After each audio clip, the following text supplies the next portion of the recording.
So, top 10 Sega Genesis games. Now, my criteria for this list, like I said, this isn't a like top games of all time. This is just my personal favorite games that I personally owned. So the games on this list are games that I've owned as a child, and I had the most time playing. Like, I'm not including games that I rented or games that I borrowed from friends. These are just games that I, honest to goodness, owned through like my brothers. Like, it was in the house at all times. Essentially, I didn't buy them. I was a kid, but we owned them through some means. Either parents bought them, or my brother bought them, or we made some deals through our kid network to where we actually owned the game. If you're from the 80s, 90s, you know what I mean. Like, we as children had our game networks where you could trade trades. It was insane the way we could trade games back in the day. I remember, like, I was ended up borrowing games from kids that I didn't even know. I was borrowing games from friends of friends, and then they would get word, like the word would go to them like, hey, your game's with this guy over here, or your game is being lent to some kid across town. It was crazy, but it was on a kind of like handshake agreements back in the old days. Like, everyone understood what the deal was, so you would always end up getting your game back. Like, the code was respected essentially. But I said I'm getting off topic. You guys know I ramble. But yes, so the games that are on this list are games that I owned. So here we go. Number one, is Sonic 3. Well, Sonic the Hedgehog 3. Or Sonic and Knuckles. Now, we ended up owning Sonic 3.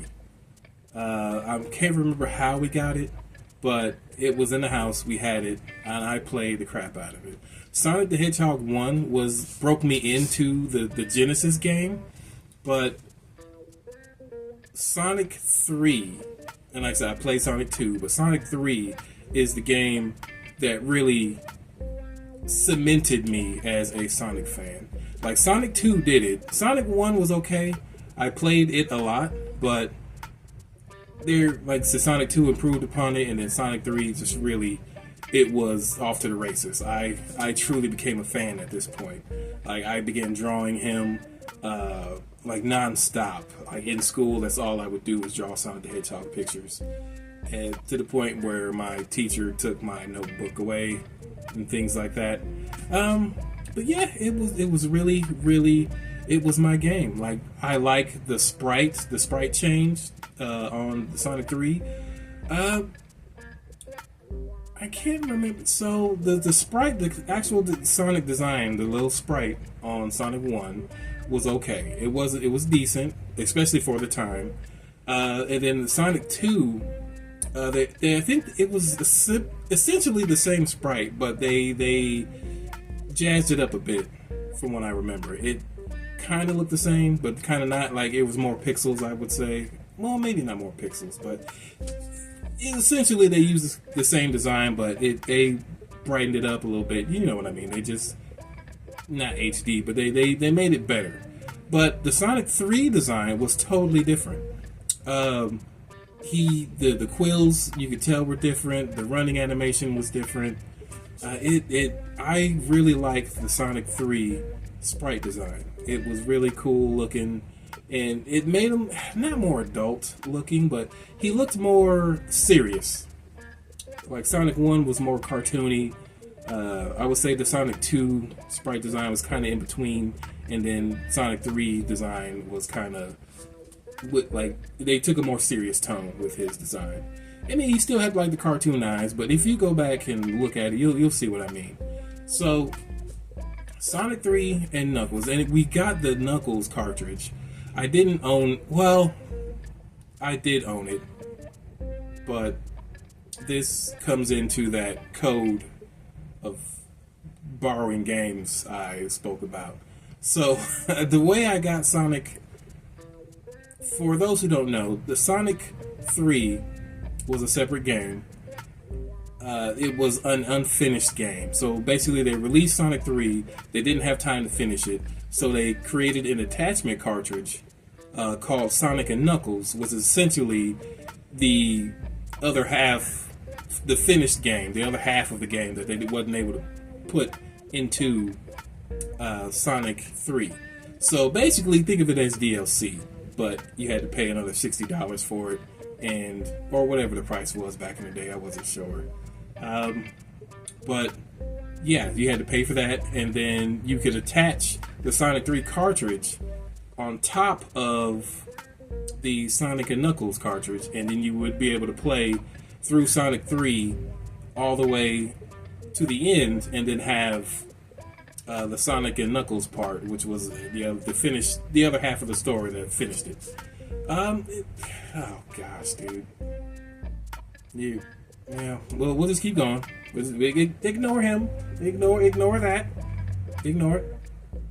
You did not see him. He is not here. I mean, I know you can see his shoulder. We'll fix that somehow. But yeah. Continuing. So when you you can finish the end of the story essentially. It's really cool. It was pretty good technology at the time. No one had ever done this before with a game, and I thought it was pretty cool. I heard there was a lot of ruckus about it when it happened, but I was a child. I didn't understand, how money worked, so I didn't care. I just was glad I was able to play the game. But yeah, at the time, they come out with a game. It's an unfinished game, and then they come out with the end of the game, and then make you pay for the rest of the game. If a game developer did that today, they would catch all kinds of craziness. Like, you can't do that. I mean, today is a sad day for games. Like, games come out broken or unfinished all the time now, so maybe they wouldn't catch. I mean, I wouldn't buy it. I mean, we'll just save that for later. That's a whole other video on its own. It's essentially two games that you can combine into one to complete the game. But I love the game. I loved it. I loved the levels, the music. I especially loved the Carnival Night Zone theme. It was like a clown or carnival circus theme. I loved it. I even had it as my ringtone for a while. Ice Zone Cap Zone. I love that. The music, that theme was great. I think I have it on my phone actually. Not as my ringer, but just to listen to. Angel Island. I love that theme. A lot of music in the Sonic games was just fantastic. So I have a lot of it on my phone. That and Super Mario. I got some Earthworm Jim. But yeah, so that's my number one. These aren't really in any particular order, by the way. I just really it's just random. But they, like I said, games I own. But I really played a lot of Sonic 3 and Knuckles. Alright, so next is number 2, and that would be Street Fighter 2. Now you can put your asterisks on these. It could be Street Fighter 2, was it Turbo Edition, Champions Edition. I can't even remember which edition we had. I think I had Turbo, and then we may have had the Champion Edition as well. All I know is we had the game. Like I said, I was a kid. Street Fighter 2. What can I say that has not been said about this game? It basically made the fighting genre for me. I played, the first time I played Street Fighter was at the arcade.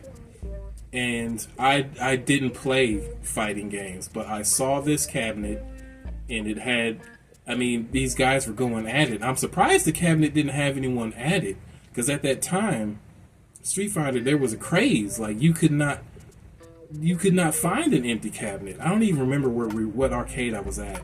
I think I don't think it was the mall. I think it was at Chuck E. Cheese, or at that time it was Showbiz. But yeah, I think I was there, and I saw the cabinet, and I didn't even know what I was doing. I was just like, hey, here's an empty cabinet. Let's see what it is. Pop my coin in, and yeah, and you get to pick all these fighters. I still remember it like it was today or yesterday. I picked Dawson, probably one of the hardest characters for me anyway to play as. To this day I never got his fighting style down. It I got murdered by the PC. It destroyed me, and I never played the game again. I was like, well, this game sucked, and I left. I think I went to play like a Superman game. Or it might have been the X-Men game. I don't know. It was I left. I dipped out. I was like, nope, not putting any coins in here.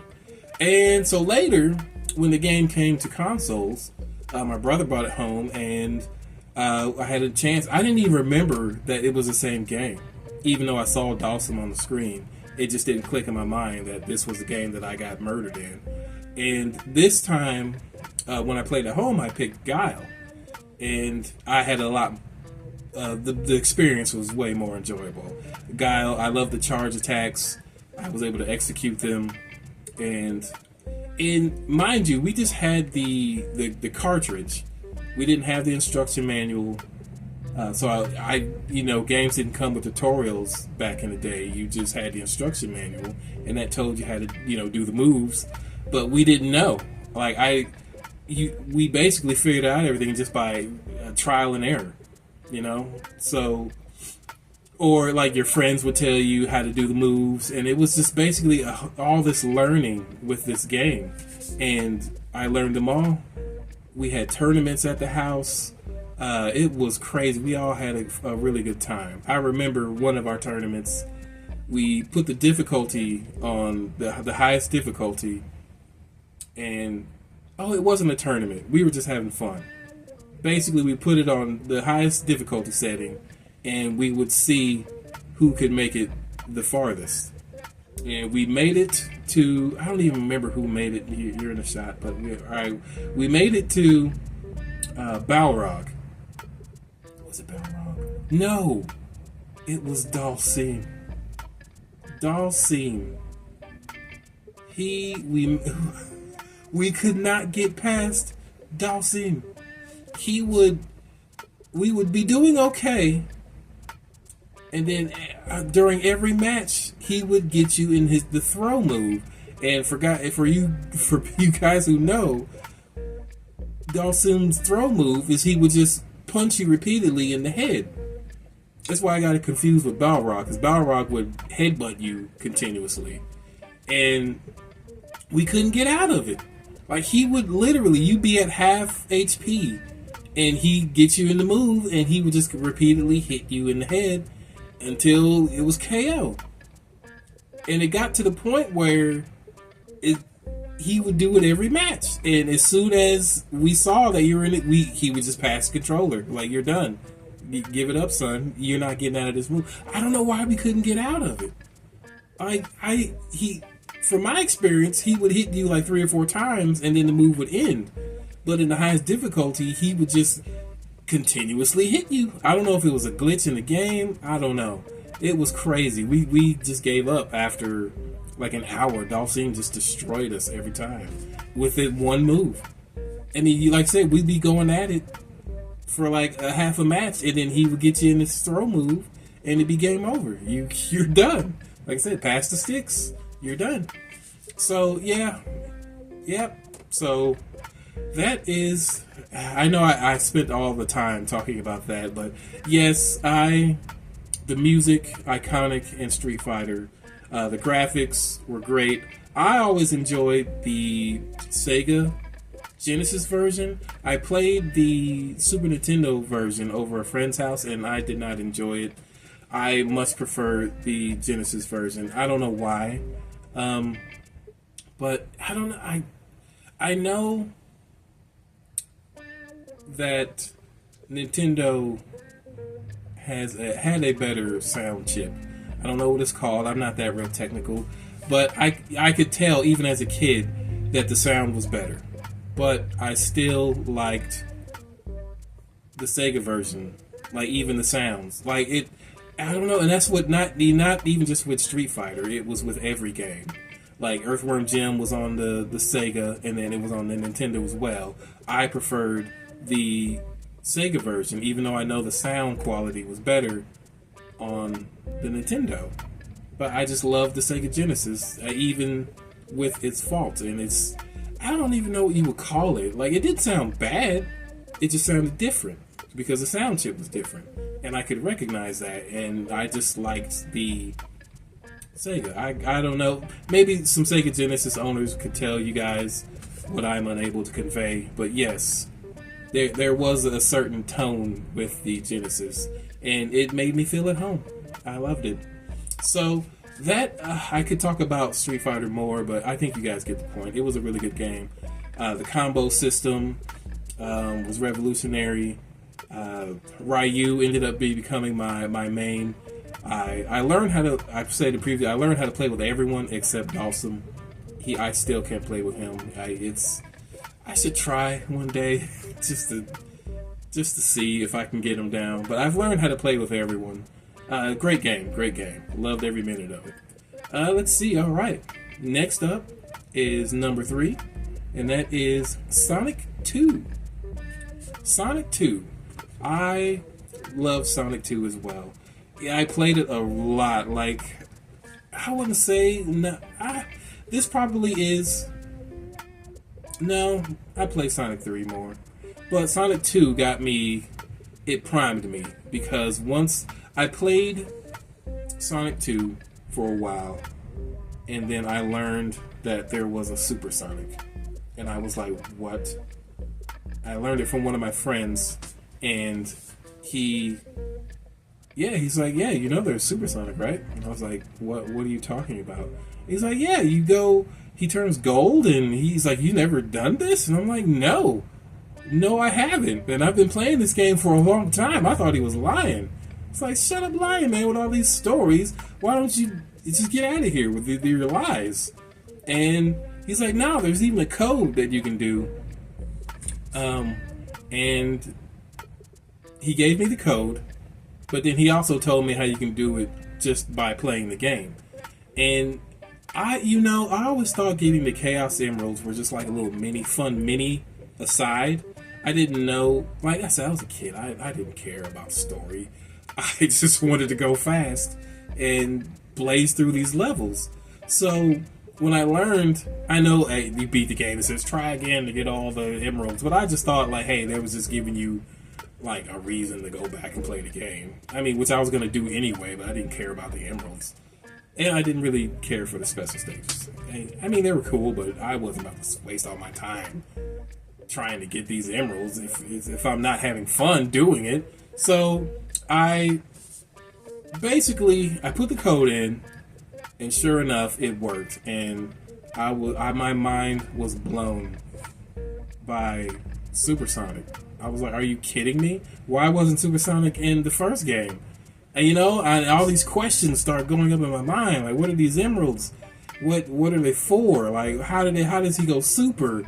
And I'm just asking all these questions in my head, and my mind was blown. And then, like I said, that primed me for Sonic 3. So when Sonic 3 came out, because I wanted to know more about these emeralds and how does he go super, and are they connected to him in some way? Why is this why Robotnik wants it? Does he want to be Super Robotnik? I mean, that wasn't the case. He just wanted to rule the world. But, like, can he go super? Why can't he? Sonic can. Tails can. Knuckles could go hyper. Can Robotnik go hyper? Like, why not? I want to see that. But those were the questions that were going over in my mind. But, again, graphics were top-notch. Gameplay was top-notch. It was basically a carryover from the Sonic, the original Sonic. But the level design was much better. The music was it was fantastic. can never go wrong with Sonic music. There's no standouts besides Chemical Plant Zone.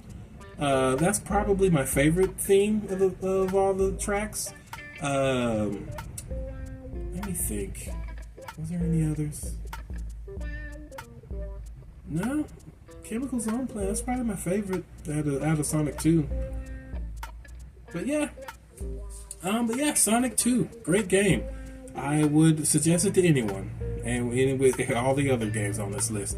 But that brings us to number 4, which is Streets of Rage 2. A game that I adore. I played this to death with my cousins. Even by myself. I just love this game. I didn't play very many beat 'em ups growing up. I think I played a little bit of River City Ransom and Double Dragon Battletoads, and I think that was about the extent of my beat 'em up experience. And I pretty much loved those games. I played Battletoads a lot. It was way too hard for me. River City Ransom, I didn't own that game, so I wasn't able to play it that much. Double Dragon, we owned, and I played the crap out of that. But that's an NES game, and that's not what this list is. So, Streets of Rage. Wow. This game made me, like, it didn't make me, but it made me love fighting, I guess. That combined with Street Fighter 2, I really began to like martial arts and learning about them. And I liked Streets of Rage because it made me feel like I was playing Street Fighter, but in a beat 'em up, if that makes sense. I would always pick Axel, maybe Skate sometimes, but it was either Axel or Skate. I liked Max because I love wrestling, but I'm not really that fond of the slow burly type. I like either mid-tier speed with average strength, or I like to be super fast and agile. Like the big slow, like I can't play those characters. I can play them, but I prefer like average speed, mid strength, or super fast and kind of weak. The big slow burly thing, it's cool to play for a little bit, but I can't go like the entire game. Blaze was cool. She was kind of a mix in between, but I kind of stuck with Skate or Axel. But yeah, I love those games. I love the special moves, all the character designs, the music was fantastic. Me and my cousin, we played that game basically just to hear the music, man. It was great. The enemies, man, I love the boss fights in those games. Like the game, it wasn't hard, but they didn't make it easy either. Like you really, I would say it was almost like not a roguelike because you didn't get more powerful as the game progressed, but you knew like the enemies when they would come out, like the motorcycles would fly across the screen. You knew where they would be, but the only way you could do that is by continually playing the game and learning, well, you know, when and where things are happening, where all the secret pickups were. Man, you could manipulate the combos. Like I would love the trick you could do with Axel. I think it was his forward and special button move, where he would just throw all these like heavy hooks and lefts and rights. But you can keep if you were placed just right, you could grab the enemy like mid move and then do it again, and you basically just be pummeling this person. Think of like like Goku or somebody going insane with all these punches on the enemy. That's kind of what Axel would do if you did this move right, and it was great. You could do stuff like that if you knew like all the little tricks in the game, like with with Max on a boss. If you use his forward special move, it was basically like a shoulder tackle. And against this boss, I think it was maybe the third or fourth stage, it's like this, I always thought of him as Blanca, because he would always jump around and like in a ball and do all these flips. So he kind of looked like Blanca from Street Fighter. But this boss could block. So if you used Max's special move right when the boss character blocked, you would basically just annihilate his health bar. Yeah, I love doing stuff like that in this game. And all those little secrets, and they're all peppered through the game, and it was fantastic just learning this stuff. And most of it, we didn't have the internet back then, and I was a kid, so I didn't have like a magazine subscription where it would go over all these little tidbits. So you would learn all this just by playing the game. And when you did something like that, and then you would go back and see if you could repeat it, and you did, it was great. Like, you felt powerful and knowledgeable. Like, it was great. I love this game for that. And there's so much more to this game, but those are the things that I took away from it. It was great. I loved Streets of Rage 2. I am glad Streets of Rage 4 came out. I guess I should go over it. I think I went over the graphics were top notch, game design was top notch. Everything in this game was beautiful. I'm trying to think. I did play Streets of Rage 1. It was a good game. I didn't, because I played Streets of Rage 2 first, so it was hard for me to go back and play the original, and I found it to be a little lackluster, but that's not fair to that game because I didn't play it first. So it's like playing Super Mario 3 and then going back and playing Super Mario, the original, and be like, well, this game sucks. But it doesn't, because Super Mario 1 was great when it came out, so you can't compare the two, you know what I mean? So I'm sure Streets of Rage 2 was iconic for when it came out. I think it was only a year, though. I'd have to go back and fact check, but I think that was the date. I think they were just a year apart. Anyway, I can't confirm that, but I'm pretty sure it was something. It was a very short turnaround time. But yeah, but they improved so much on the second one that I loved it. I played Streets of Rage 3. I didn't own that one though, so I couldn't spend much time with it. We rented it. I tried to rent it several times, but like I said, I was a kid. I didn't have that much money, so I couldn't really get that much Streets of Rage 3 in. So Streets of Rage 2 will always be with me in my heart. It is a really great game. And that brings us to number 5, which is Shadowrun. Shadowrun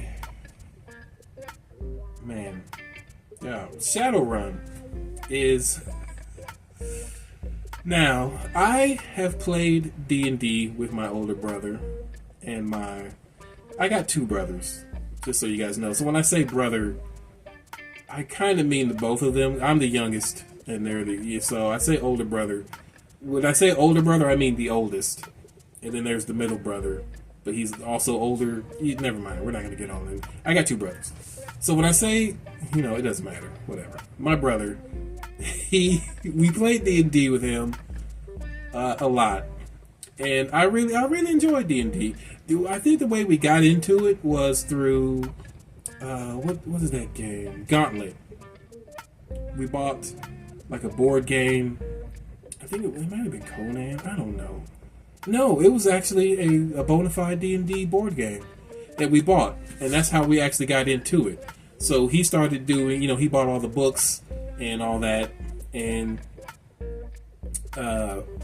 we began playing. We had the character sheets and all that, and that's kind of what led us to Shadowrun. I mean, they're not exactly the same, but it's the same concept, except in a different setting. So instead of fantasy, you're in a cyberpunk-esque sci-fi setting. So we tried. We didn't really do Shadowrun pen and paper games.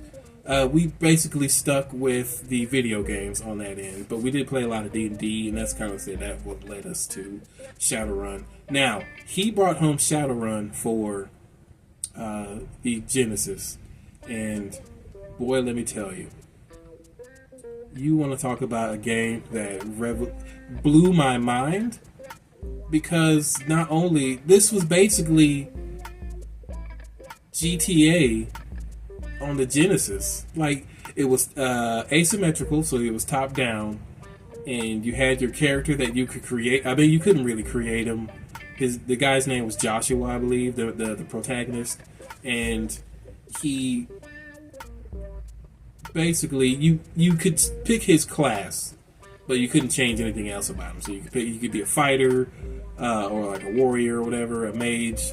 Yeah, I can't remember all the classes. I always went with fighter. Sometimes I picked mage or spellcasters, because I liked, if you run out of mana, you could switch to guns. I never really did the techie guy.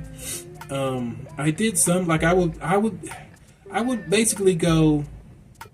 I would pick spellcaster and then get a data jack so I could hack in, or at least have the option to hack in to the network.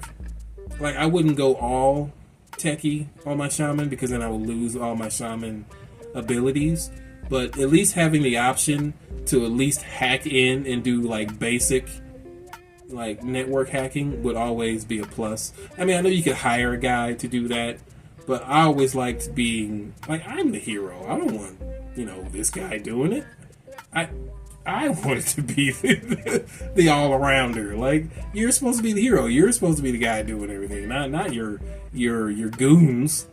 Like, they're just there to support and back up, just in case Lone Star showed up. You know what I mean? You guys know what I mean, right? Yeah. So, I love this game. My favorite gang was the Halloweeners for some reason in the Barrens. Like, I don't know. I have no idea why. They're just grunge. I think they had the pumpkin tattoo on their face for some reason. And I just thought it was silly, and I loved it. I loved the whole ghoul thing. Like, if you go into an abandoned building, there's ghouls there, and I would just go in there and wipe them out just for the money. I think the money was called Nuyen? I think so.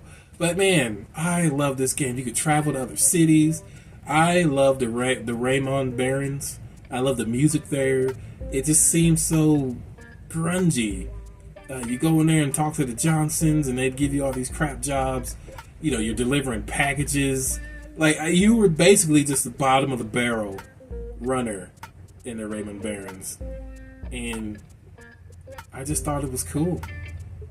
I mean, you could work your way up to the better Johnsons and get better jobs, but I would always go back to Raymond Barrens just to do, run packages and get caught by Lone Star, because I tried to buy some grenades off some shadowy dude in the back.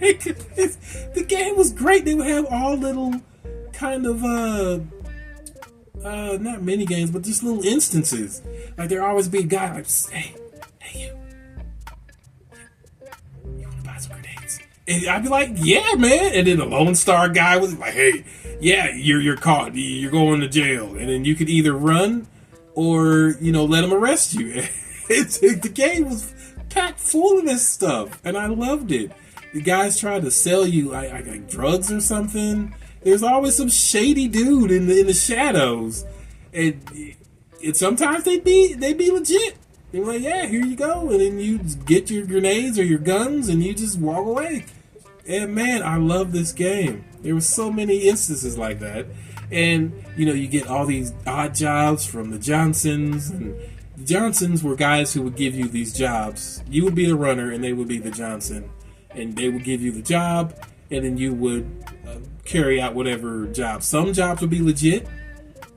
So I can't remember. I would stick to mostly the legit jobs, because I didn't want to be a bad guy. I always like to play it straight on most games.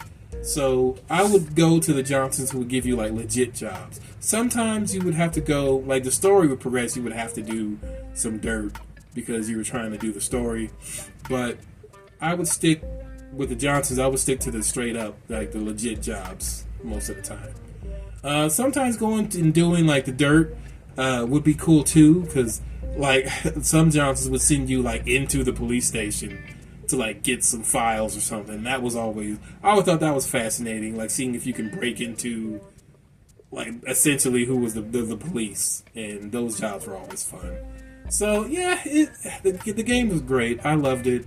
I don't really remember the story that well. I never really played the game for its main story.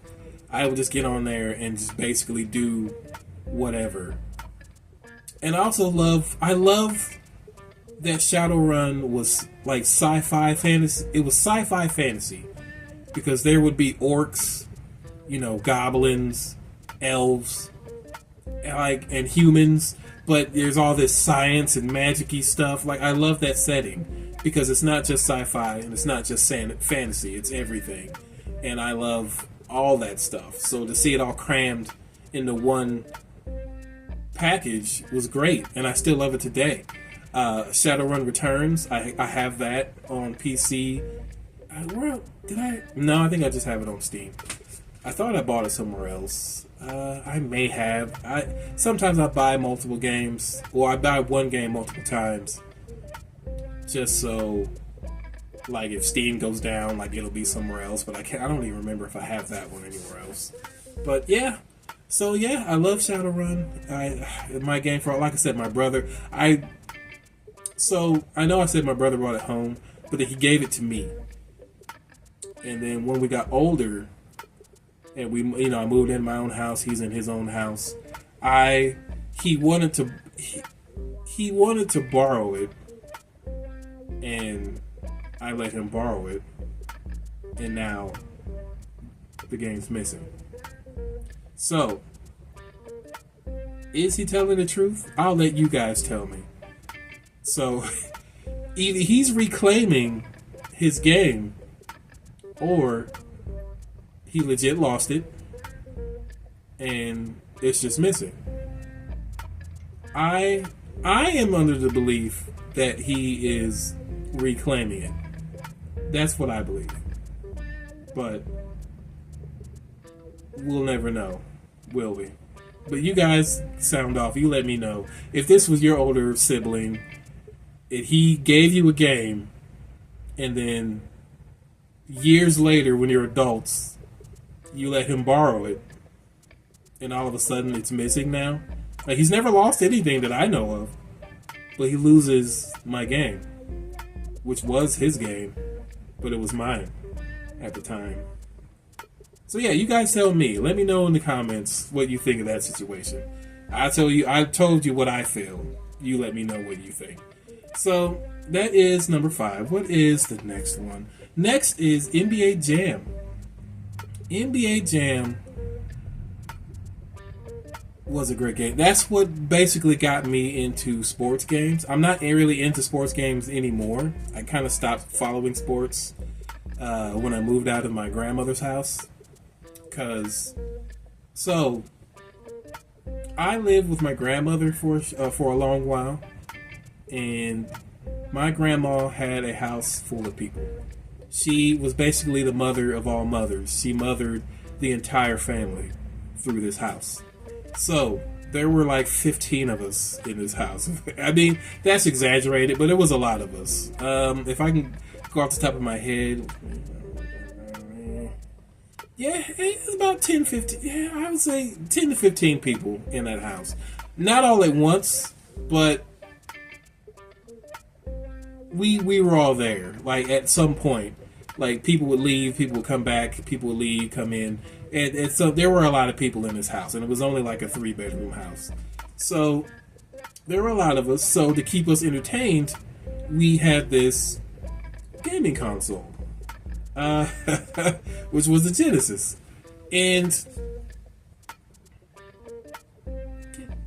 yeah, all right. So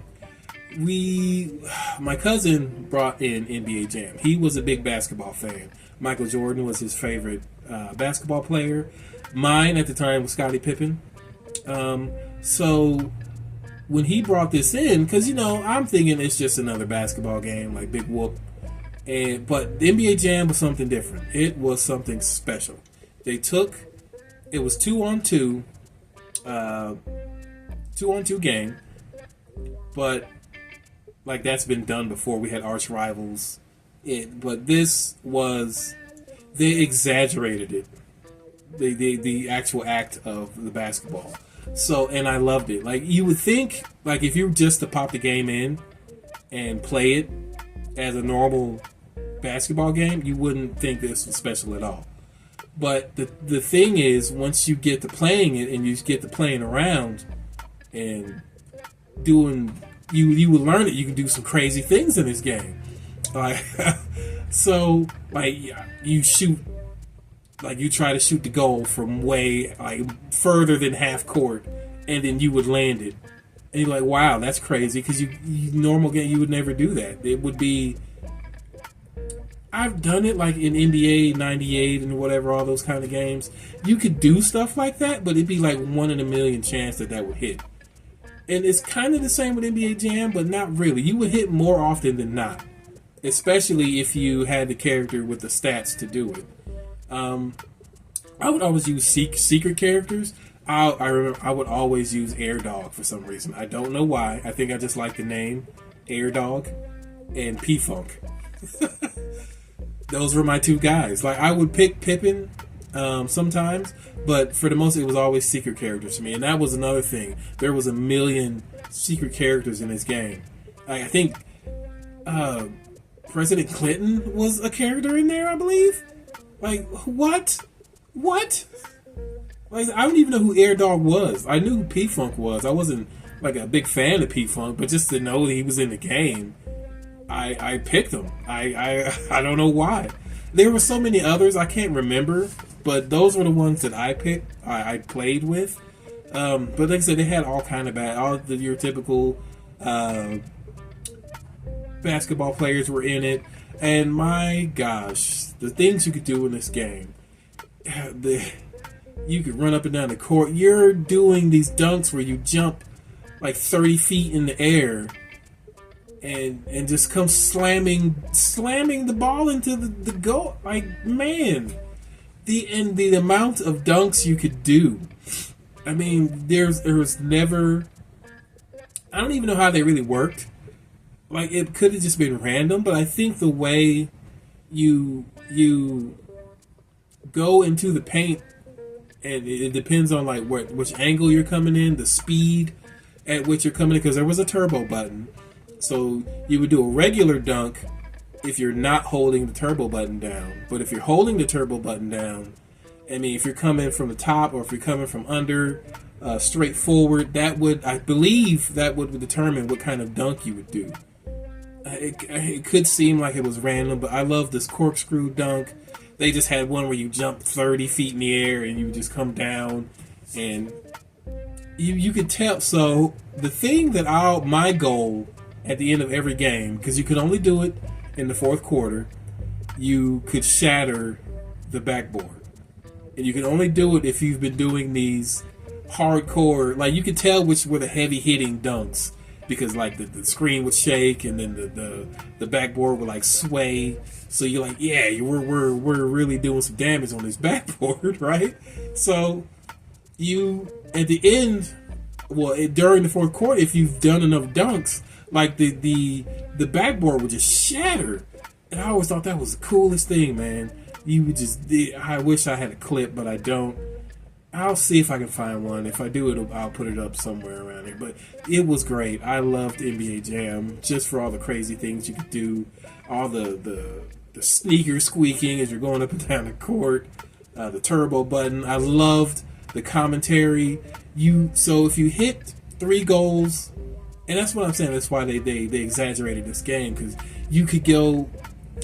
If anyone knows, if you're a video game buff, you know these words. He's on fire. You would go. Your adrenaline would just go up 10 notches if you heard those words and they were meant for you. Like being on fire was everything in NBA Jam. So essentially, being on fire, you score three scores in a row. It didn't matter if it was a dunk, a normal 2-pointer, or if you were doing 3-pointers. If you got 3 in a row, you were on fire. And being on fire meant anytime it had to be that character. So if I was playing Air Dog and I got 3 shots in a row, Air Dog would be on fire. But if I passed the ball to P-Funk, he would not be on fire. So you want whoever's on fire to have that ball. So, because you could tell, because the ball would actually be on fire, which was an amazing effect. Your head's in the shot. I know you scooted back, but I gotta point it out. Anyway, the ball would be on fire, and the effect was really. I love the effect. It was a very simple effect, but I love the effect, and basically your accuracy went up tenfold. I don't know what the percentage was, but your accuracy went up crazy. Like you could do three pointers for days if you were on fire. I mean, so you lose the fire if the other team scored a point. So you basically will want to stop them. And like I said, everything. I think your ability to steal the ball went up too. Like being on fire was everything. That was the whole point of the game, is to get on fire, stay on fire, destroy your opponent. It was great. I could go on for days, but we're gonna stop there, and we're gonna go to the next game, which would be what are we on? Number 7, Earthworm Jim. I know you want to be in the shot. Hi everybody, Earthworm Jim, really good game. All right, back to you, Fred. Thank you. Had me looking all in. You got to get better, man. Anyway, so Earthworm Jim. Loved Earthworm Jim. I loved Earthworm Jim because it was just such a weird game. I didn't know anything about. I don't think anybody knew anything about Earthworm Jim. Was he a thing before the game? I doubt it. It was just weird. Like, I don't know what Earthworm Jim was. It's just a crazy idea from Shiny. Shiny were the developers, I believe. But I don't even know what they came up. I don't know if I didn't do any research on this, but man, Earthworm Jim was a weird one, and I loved every minute of it. I loved Earthworm Jim's design, the story. There really wasn't really a story. It was just another rescue the princess or whatever. And the princess was Princess what's her name? Which I thought was funny. But I think she was like a bee. Yeah. She had a little queen crown. I don't know, man. It was weird. But Earthworm Jim was a worm who got a spacesuit.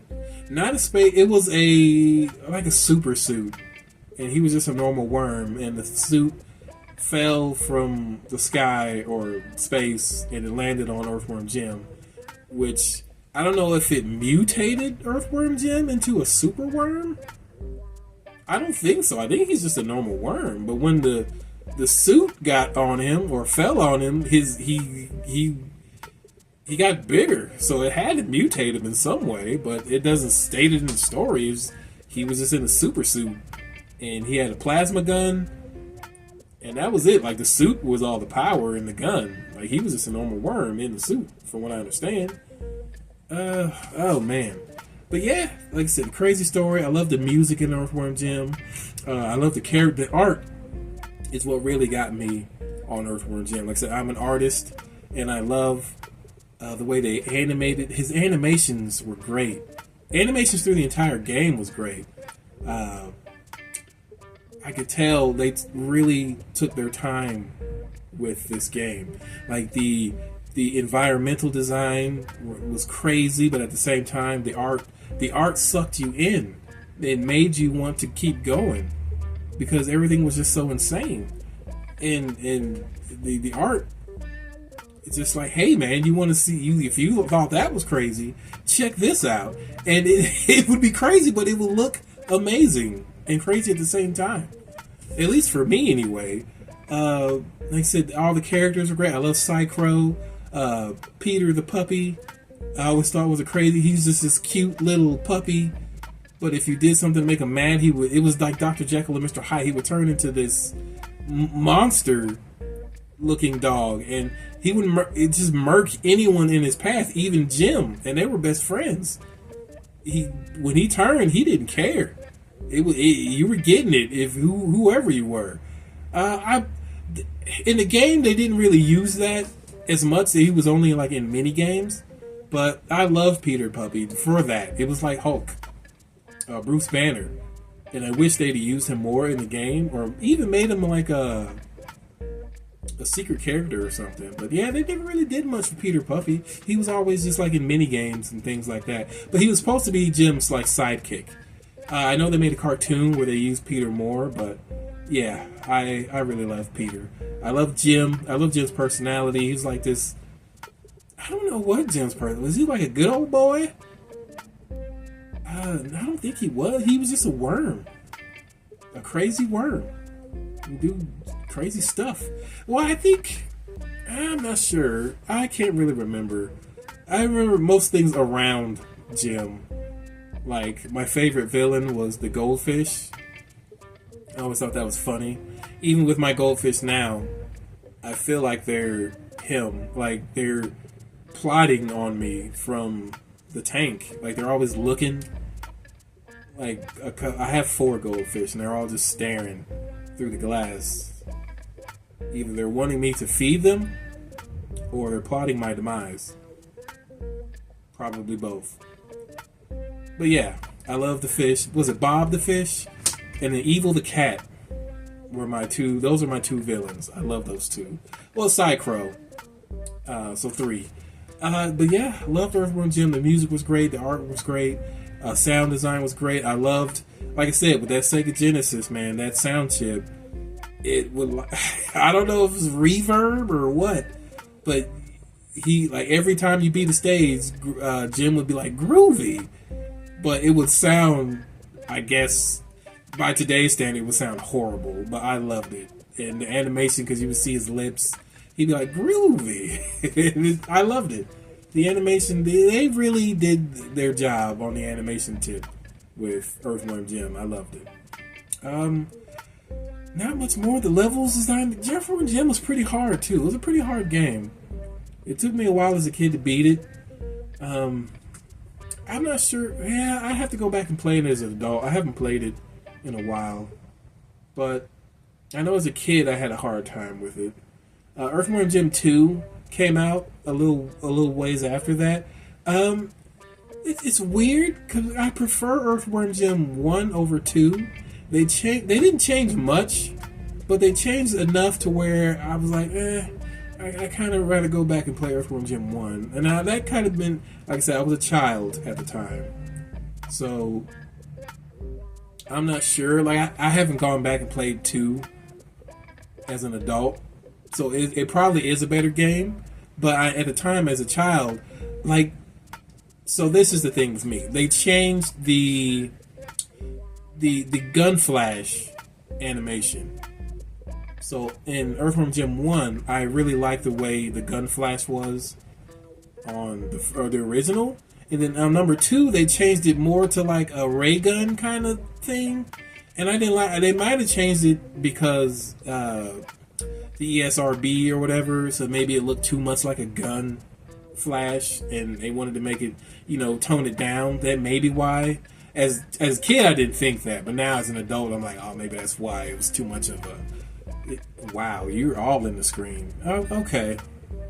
One day if I get good at ventriloquism, I might just, have Fred here and as I talk, but I'm not good at ventriloquism. So, anyway, back to Fred. Bye-bye. Yeah. All right. Thanks, sir, for your interjection.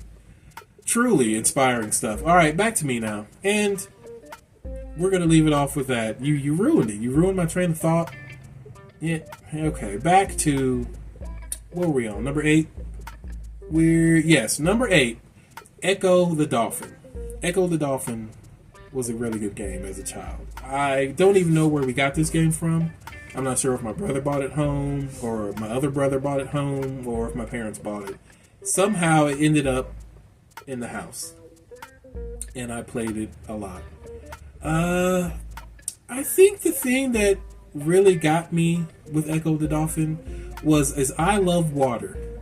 Not that I just like drinking it because it keeps me alive, but just I can look at an ocean or a lake or a pond for hours, and there's just the waves and the water. It mellows me out. Like, I love water. I could just look at it. I love the rain. I mean, anything that has, I just love it. It soothes me.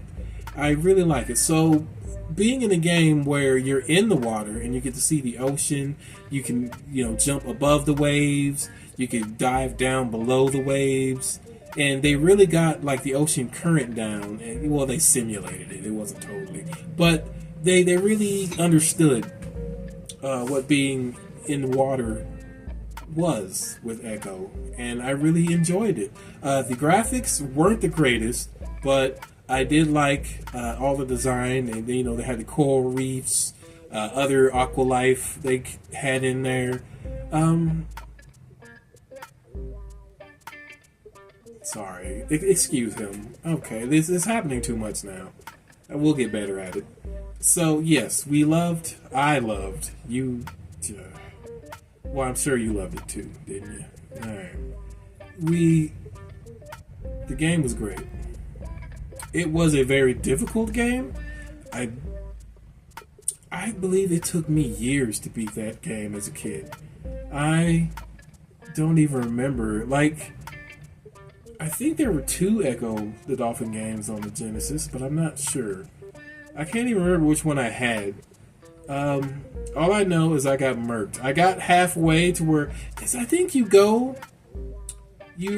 fighting a boss like in like a whale or something. No, it's during the tutorial, like in the opening of the game. You're swimming, and then there's like a flash, and there's like a big hurricane or whatever, and you get sucked up into the sky. And I don't know if he goes back in time or forward in time. I don't know. But I was confused, and I didn't really play Echo the Dolphin for the story. I just like swimming around and shooting my little sonar and, solving puzzles with his little bottle nose. So, Echo the Dolphin, I loved it. I ended up getting Echo the Dolphin for the Dreamcast, and I love that game too. I still own it to this day.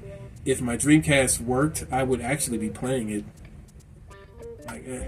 My Dreamcast doesn't work because I think the controller ports are broken, which is weird because for the longest time, my Dreamcast I would be playing it and then it would just turn off and reset.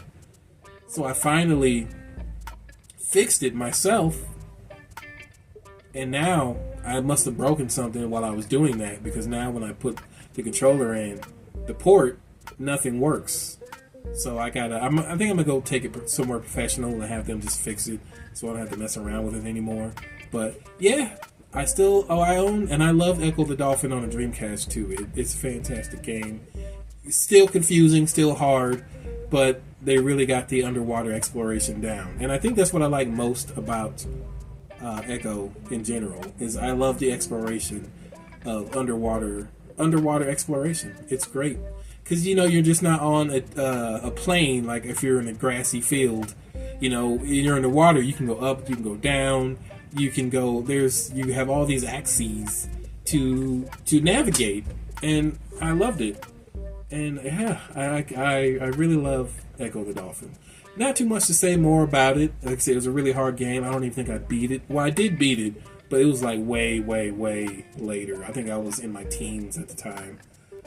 But yeah, on to number 9, which is X-Men. X-Men was a great game. This is just around the time. Well, I didn't even know who the X-Men were, really. Like, I knew of them, but I didn't know them. You know what I mean?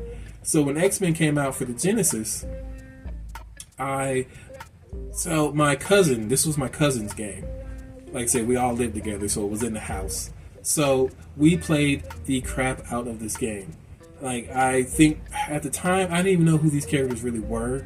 Let's see, there was Cyclops, Wolverine, Nightcrawler, Gambit. Was Gambit in the first X-Men? I don't, because we had the second one too. Was it Clone Wars? but I should have looked it up. But I think those were the main. I think Beast was in the first one. He might have been in the second. Anyway, Nightcrawler was my go-to. I played a lot with Nightcrawler or Cyclops. I knew Wolverine from the comics, but I still didn't know him that well, but I was familiar with him. Gambit, I was familiar with, but not too much. I was most familiar with Cyclops.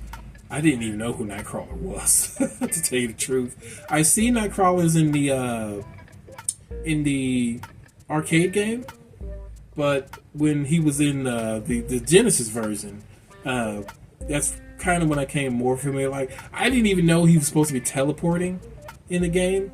I just thought he just had a shadowy mist behind him, and like that's what did the damage when he teleported. But I didn't know he was teleporting. Like, I had no idea. So I think in the second one they conveyed him teleporting a lot better than the first. But yeah, I think in the first one it was just he moved and he had like these shadow thingies behind him, kind of like Street Fighter's ultimate moves. It was weird. Street Fighter Alpha, I should say. I don't know if they had the shadows and the shadow effect in the other ones. Like, I know they don't in 6. I wish they did because I love that shadow effect. But anyway, this is about X-Men. Yeah. So I played a lot of X-Men. Me and my cousin specifically, we would go at it. We could play that game forever and ever and ever and ever and ever and ever. I don't really remember anything else about that game. I think it was mostly just us playing it together and having fun. I mostly had fun, like I said, with Nightcrawler and Cyclops. Cyclops, I love shooting the beams. I think he would always go with Wolverine. And we loved it was co-op game. So we would just play it for hours, just having fun. And then this is the thing that got me with X-Men. The thing that blew my mind, and I'm sure it blew a lot of other people's minds, is you would get to the end, and then Professor X would pop up on the screen. Because I think it was Mojo you beat, or someone at the end, the end boss. And you would beat him, and then Professor X would pop up and be like, hey, teammates, you need to hit the reset button. Reset it now. Do it now. And me and my cousin, we just stand there like, what do we do? Reset what? And we would be running all over, because it was a limited area you could go to, basically the boss room. And we're just running, because you had a time limit. So we're just running around this room, like, what are we supposed to do? What console? What are we supposed to reset?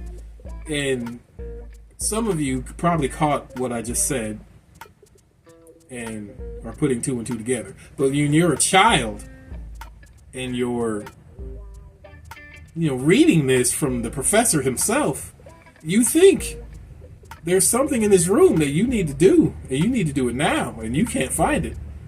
And we would get destroyed every time. I think you blew up or something. I don't know. The game just reset to the beginning. But I'm going to spoil it for most of you guys. So if you don't want to be spoiled, you've never played this game, and the suspense is killing you, and you want to know for yourself, turn away now, friends. Turn away. I'll give you a second. All right, you gone? All right. So, for what you had to do to satisfy Professor X's whims was you had to hit the reset button on the actual Sega Genesis itself. Never knew that until years later. That blew my mind. I was like, what? All this time, all we had to do was hit the reset button on the actual system? Like, who would have known to do that? Not me, not Josh. We both facepalm just like that. Like, why? How? Why would they do that? Who's gonna do that? You hit the reset button, that resets the game. Like, the game you're playing. Why would I hit that button? I don't know. Why would you want me to do that?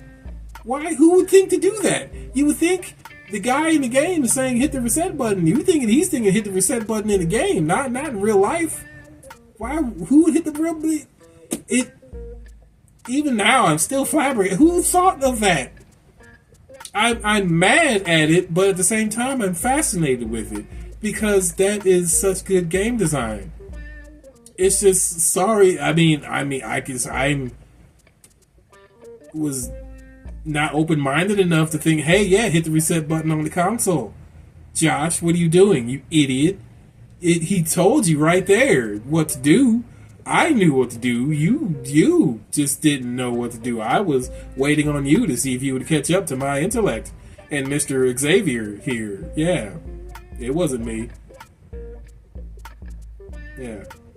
So, but yes, that was my big thing with X-Men. I loved X-Men ever since. Not only because of that, because just the game itself was really good. Number 2, the second game came out, was even better. I think that's when it added Beast. So I can't remember if Gambit was in the I think Gambit was in the second one and the first. I think he was just the second one. But yeah, they added a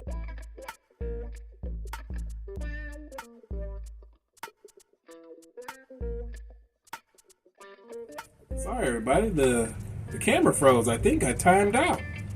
I went on too long. Which is fine, I can splice this together. So give me a second. I had to take the glove off so I could hit the record button again. But man, hey, I think that said this 85 gigs. Is that right? Man, we talk too much. We need to bring these down. Well, we'll cut it up. All right. So back to what was I saying? I think they brought more characters into the game, and yeah. So that's the number 2. It was really good from what I remember. I played the first one way more than the second though, and I didn't own the second one. I think we just rented that one. So yeah. So on to number 10. Number 10 is Shining Force 2. Shining Force is another game that my oldest brother, brought into our lives. He was a D&D guy. He's the one that introduced us all to this sci-fi fantasy stuff. If it wasn't for him, we'd just be, me and I think my brother, we'd be stuck on like beat 'em ups and things like that. I was the one who played most of the games anyway. The middle brother, he would mostly just play like like Final Fantasy, role-playing games. He would play Final Fantasy, Phantasy Star, things like that. My oldest brother, he would play games like, he played everything. So there'd be, like X-Men, Shining Force, Breath of Fires. He'd play all that stuff. Commando, Contra, things like that. I was pretty much all arounder, but the thing is, I would never try new things. The only way I got to try new things is when my oldest brother brought them in the house, and then I would try it. Like, oh, this is cool. Thanks for bringing it, man. And he'd like, okay, no problem, little dude. And then he would scurry off and find more games. But so Shining Force. This is what got us into the RPG game, I believe. Or RPG genre.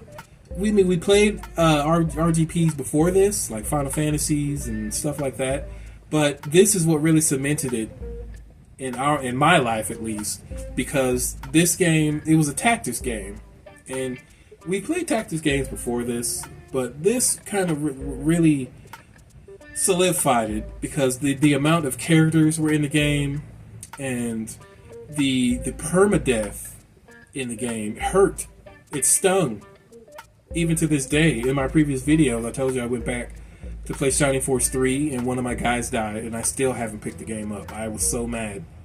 Not mad at him. I was mad at me because I set him up to die. Not on purpose, but in my hubris, I thought the game was not as smart as me, and they saw through my tactic, and they killed him. They killed him. Mercilessly. And I could do nothing about it but turn the game off and abandon all hope. Or I could try again. I did save it before, which I probably will do. But Shining Force, that's what it does to you. And I know they got games like that now. Fire Emblem's the big one. They have other games, but Shining Force is what started it all for me, and I still love this game to today. I love all the Shining Forces. Shining Force 1, 2, and 3. I don't have the other 2. I own 3 on my Sega Saturn. I would go back and see if I can find the original and number 2, because I love those games. I couldn't tell you the story out of any of them, really. I could tell you some characters that I remember. I don't remember their names, though, either. So this is not really good. All I remember is just me and my brother, my oldest brother, really loved this game. He's the one that kept us going.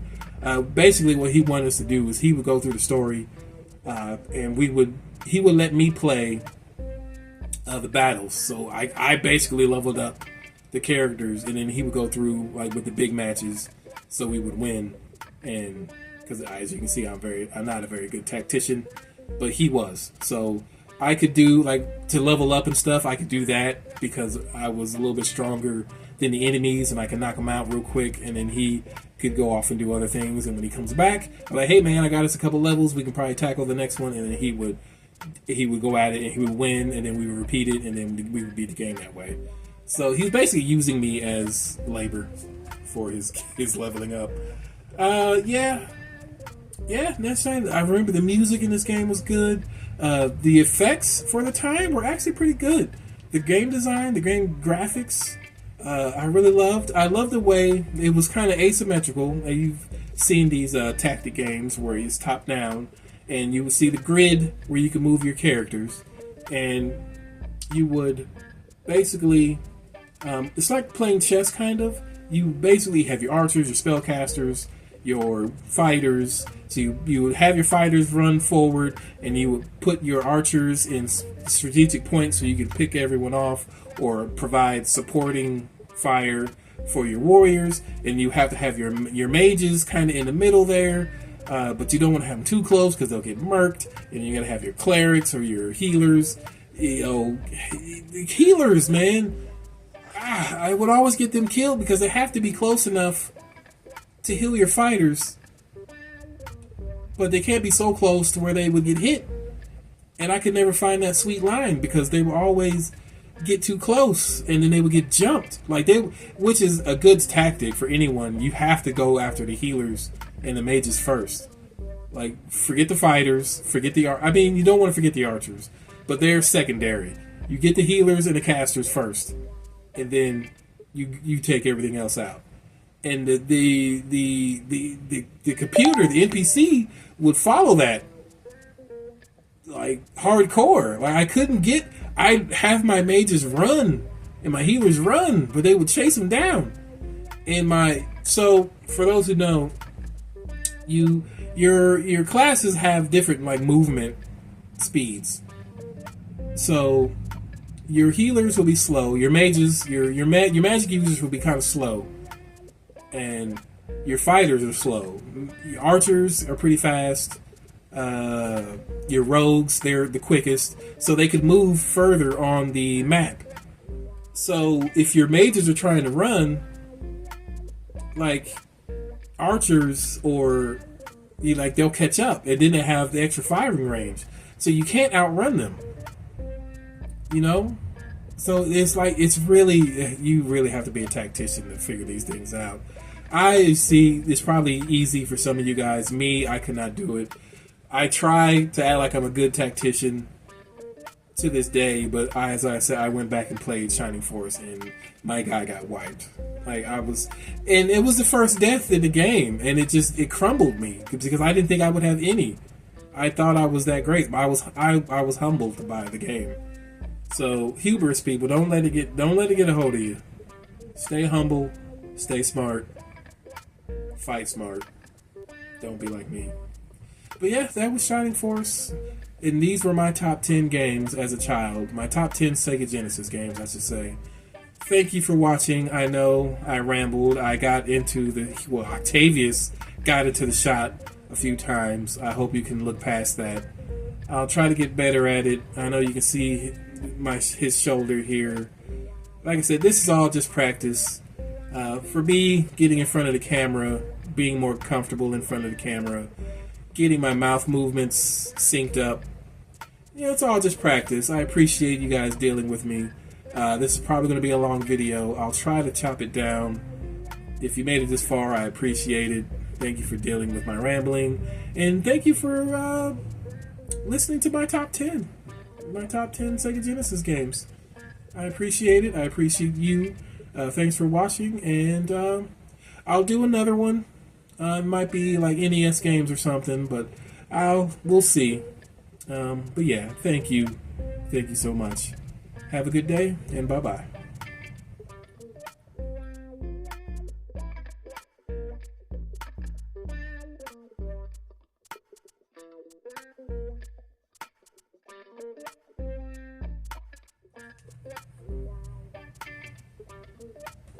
All right, here we are again.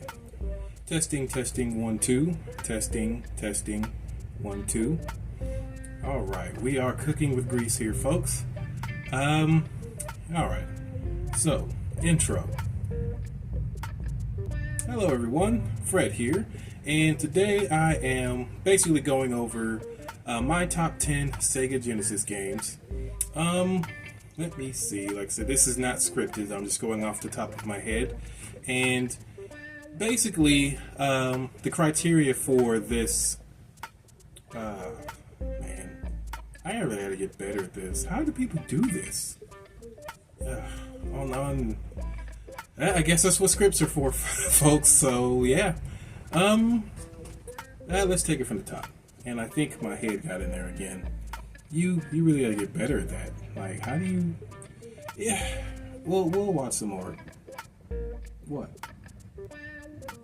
Yeah, I was just trying to give advice. Yeah, I know. Let's just get out of the shot. All right, let's do this. All right, top 10 and your head. I don't know how we're gonna do that. Like, we got all this dead space over here because you're so big. How are we gonna? Yeah, just try to scoot. There we go. Yeah, all right. I gotta figure out what we're gonna do. And this is the problem that I'm having. I'll probably look up a video where there is they'll probably have, on camera shots so I can get the most effective shot of the camera without getting the puppeteer in, and also maximizing the visual space. Like I said, there's a lot of dead space over here. Over here, and so basically we'll be able to make the set more pleasing. Like I said, this is a different camera angle from the usual. I usually sit over there in the recliner, in the chair, and so I might move back over there. It's a lot easier than sitting over here next to the window where there's dead space. But yeah, anyway, that's just me rambling again. You guys know, if you've seen my previous videos, that I get to rambling. But we'll continue. Top 10. So, take it from the top again. Okay. Hello everyone, Fred here with my top 10 Sega Genesis games. Starting off at number 1 would be Sonic the Hedgehog 3. Or Sonic and Knuckles, whichever. To me, they came, I had Sonic 3 first. I got it from a friend. Was it a friend? No. Oh, you know what? We gotta take it from the top again. So, it's a good thing we're starting over, man. You gotta get, what? Never mind. Let's just go.